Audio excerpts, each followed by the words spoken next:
tardes. Nosotros somos el equipo número 4 y nuestro tema a exponer es la cuestión agraria desde 1910 hasta la promulgación de la Constitución de 1917. El equipo está integrado por 4 integrantes: Catherine, Heidi, Naila y su servidora Naomi. Primeramente comenzaré hablando sobre la Revolución Mexicana. Y es que por varias regiones de México hubo levantamientos de grupos zapatistas, campesinos que luchaban por salir de la pobreza y la miseria, pues las tierras de labranza estaban concentradas en pocas manos, que formaban grandes latifundios de terratenientes, extranjeros y nacionales. Con el movimiento por la tierra dirigido por Emiliano Zapata Salazar, con el lema de "La tierra es de quien la trabaja", tuvo sus frutos más tarde con los gobiernos de Álvaro Obregón y Lázaro Cárdenas del Río, que impulsaron la reforma agraria poco después que se diera la fatídica traición y el cobarde asesinato del general Emiliano Zapata por Jesús Guajardo, con el consentimiento de Venustiano Carranza. Sin embargo, la lucha por la tierra continuó dándose en todo el país.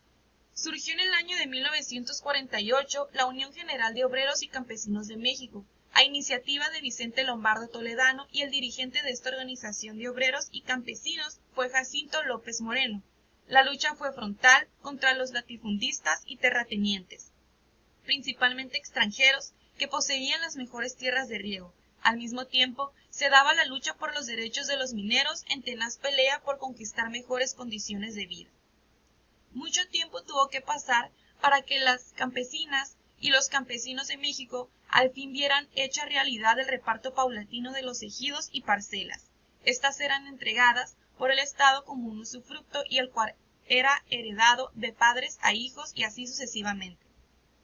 Fue tal el impulso que dieron los campesinos al desarrollar la agricultura, la ganadería y la pesca, que en poco tiempo se pasó de un México meramente agrario a un industrial, dejando atrás el feudalismo y los 30 años de dictadura porfirista.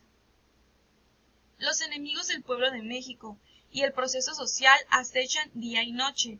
Poco a poco surgieron nuevos conservadores y contrarrevolucionarios, incidieron políticamente para que modificaran en sentido reaccionario el artículo 27 constitucional, desvirtuando el agrarismo mexicano, dándole un concepto a modo del sistema capitalista, es decir, con una carga ideológica individualista y un mercantilismo de libre mercado a ultranza. Hicieron un plan con maña básicamente, para despojar al campesinado de sus tierras, modificando la ley agraria para hacerlos dueños de sus ejidos y parcelas con el objetivo de que las vendieran en un periodo corto. En la década de los 80 y 90, los diputados lombardistas alertaron del peligro que representaban las sociedades mercantiles en el campo. Las relaciones de producción del sistema capitalista logró imponer su lógica sin mayores resistencias, cuando el Estado prácticamente abandona a los trabajadores del campo, dejándolos a merced del neoliberalismo y del libre mercado. En poco tiempo, Carlos Salinas de Gortari firma el Tratado de Libre Comercio con Canadá y Estados Unidos. El desarrollo desigual en ciencia y tecnología con estos países provocaron que los monopolios extranjeros y sus transnacionales en agroindustria se apropiaran del mercado nacional, además con la ventaja que ellos sí podían subsidiar la producción de sus productos, mientras que en el caso de México, debido a una cláusula de dicho tratado, prohibía el subsidio para los connacionales mexicanos. El resultado ha sido la paulatina pérdida de soberanía alimentaria, la que toda nación debe proteger, pues es asunto de seguridad nacional. Las nuevas fuerzas revolucionarias del campo son hoy por hoy los campesinos asalariados de las sociedades mercantiles, y podrían entonces luchar al lado de los obreros industriales y de servicio, por sus derechos y demandas, dándose así la lucha de clases en el combate diario que definiría el rumbo que todo el pueblo tenga que tomar. Ante la reforma al artículo 27 constitucional hecha por los gobiernos neoliberales, constatando plenamente que con el pensamiento de Emiliano Zapata y principalmente contra la misma Revolución Mexicana de 1910, debido al retroceso histórico al convertir el derecho público y social de la tierra en un simple concepto de carácter mercantil, propiciando, como ya se dijo, pérdida de soberanía alimentaria y un evidente retroceso en el bajo nivel económico y político en el pueblo y la nación. Es por lo anterior que la crisis política y económica que asolaba al país a principios del siglo XX tuvo como uno de los principales factores de descontento la situación prevaleciente en el campo mexicano, caracterizada por un enorme contraste entre la concentración de tierras en unas cuantas manos frente a la miseria de numerosas familias campesinas, lo cual alimentó los afanes revolucionarios que incluyeron la cuestión agraria en sus principales planes y proclamos. Una de las consecuencias nocivas para la mayor parte de la sociedad mexicana en el siglo XIX era eminentemente virtual y de extracción indígena o mestiza. Fue la actividad de las empresas deslindadoras que, en contubernio con las autoridades y con latifundistas, despojaron de sus tierras a comunidades enteras. En conclusión, la revolución de 1910 fue eminentemente agraria. La protesta siempre formulada y callada que no aguantó más la injusticia y el inequitativo reparto de la tierra, añadido a las compañías deslindadoras, las tiendas de raya, la leva, el traslado de indios norteños a Yucatán, comprados y vendidos para entregar su vida a la aristocracia rural, a la que se había afiliado Porfirio Díaz, el antiguo coronel de la República, quien fue después un presidente que abjuró de su raza y de los principios liberales que había jurado obedecer y defender, tales como la Constitución de 1857, de la que se retractó y por acuerdo de 6 de abril de 1880, Porfirio Díaz renunciaba en secreto a aplicar la Constitución de 1857 a cambio de que el arzobispo de México, Pelagio Antonio Labastida y Dávalos, lo casara con su sobrina Delfina Ortega Díaz, que moría de su último parto. El 7 de abril abjuraba manifestando que en su gobierno no sería aplicada la Constitución, aun cuando ésta no se modificaría ni se reformaría para evitar escándalos públicos.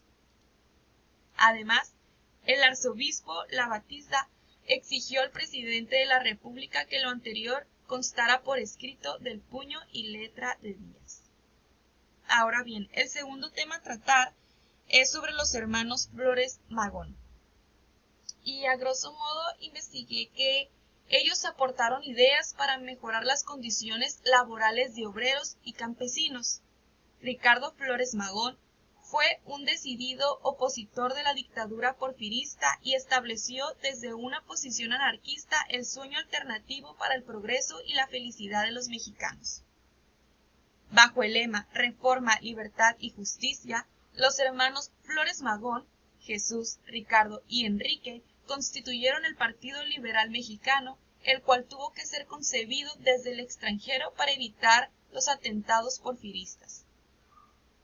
Apuntó que los postulados magonistas buscaban establecer dentro de la Carta Magna que la jornada de trabajo fuera de 8 horas, instituir el salario mínimo, el descanso dominical, la higiene en los talleres de producción y la protección a la infancia.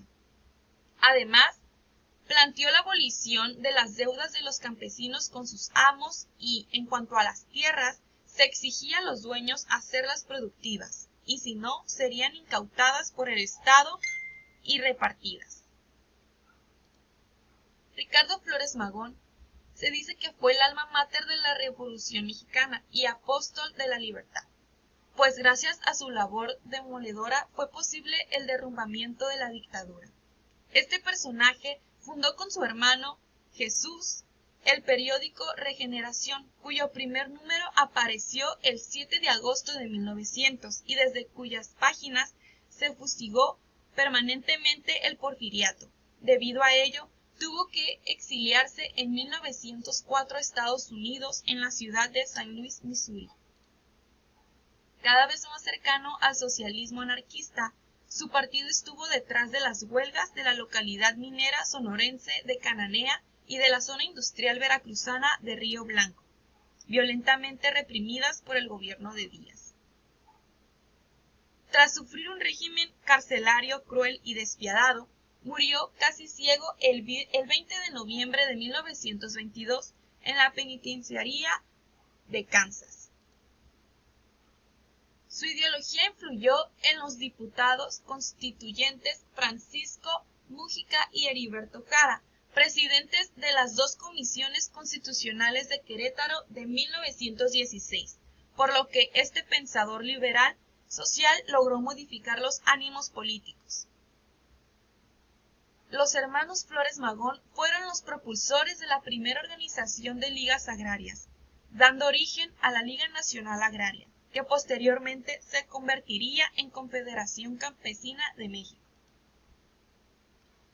De ahí que la crisis política y económica que atravesaba el pueblo mexicano a principios del siglo XX tuvo como uno de los principales factores de descontento la situación que se vivía en el campo mexicano, pues debido a las leyes porfiristas se les arrebataron las tierras a sus propietarios indígenas, a pesar de la situación de pobreza de las familias campesinas. Por esta razón es que se crea el Plan de San Luis, que son temas que mis compañeras tratarán más adelante. Gracias.